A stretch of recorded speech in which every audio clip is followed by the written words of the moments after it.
Isang mapagpalang umaga po sa ating lahat. Muli ako si Miats Pasyan and welcome to our daily devotion with Pastor Russell Ocampo. And today is September 19, 2025 and our topic is all about bakit ikaw na dapat ang pinakamasaya.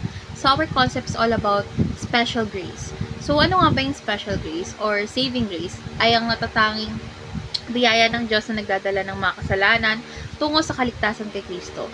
So, iba ito sa common grace na ibinibigay sa lahat ng tao, like ulan, hangin, araw, buhay, o etc. Dahil ang special grace ay nakalaan lamang para sa mga mananampalataya at ito ay hindi nakukuha sa gawa, kundi regalo ng Diyos dahil sa kanyang walang hanggang pag-ibig. So, our Bible readings for today is all about Ephesians chapter 2, verse 8 and 9. ASND version, dahil sa kagandahang loob ng Diyos, kayo ay naligtas sa pamamagitan ng pananampalataya kay Kristo. At ito ay hindi galing sa inyo, kundi kaloob ng Diyos. Hindi ito nakabase sa mga gawa ninyo, kaya walang maaaring magmalaki. So, ngayon na tayo sa ating teaching. So, yung first teaching is common grace is for all people. So, ang Diyos ay mabuti kahit sa mga hindi naniniwala sa Kanya. Kaya binibigyan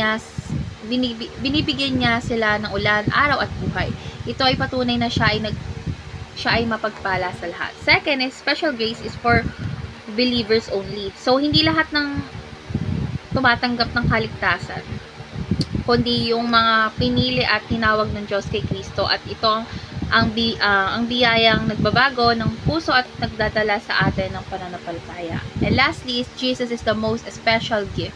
So, si Jesus mismo ang pinakamahalagang biyaya na ibinigay ng Ama, sapagkat sa pamamagitan niya is nakamtan natin ang kapatawaran, bagong buhay at buhay na walang hanggan.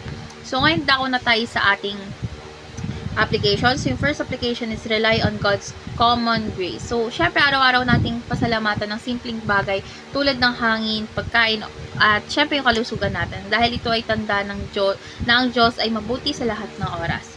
Second is do not envy other people.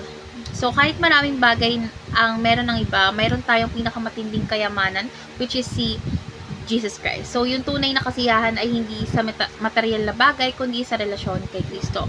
And lastly is thank God for special grace. So, lagi nating pasalamatan ng kaligtasan na ibinibigay sa atin ng walang kapalit. So, ang special grace kasi ay hindi natin kinita, kundi tinanggap bilang pinakamagandang regalo.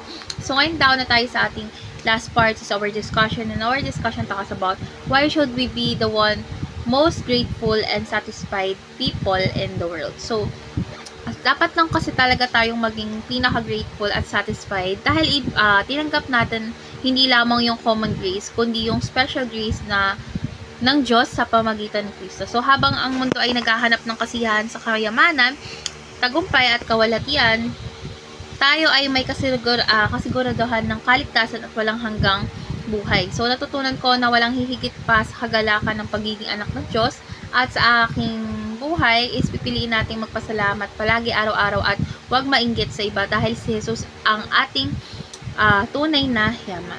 So, let's pray po. Lord God, maraming salamat po sa iyong common grace na nagbibigay sa amin ng buhay araw-araw, at higit sa lahat sa iyong special grace na nagligtas sa amin kay Kristo. Lord God, turuan mo po kaming maging laging masaya, hindi dahil sa mga bagay sa mundo, kundi dahil sa relasyon namin sa iyo. Lord God, punuin mo ang aming puso ng pasalamat at kasiyahan sa lahat ng oras. Sa pangalan ni Jesus, Amen.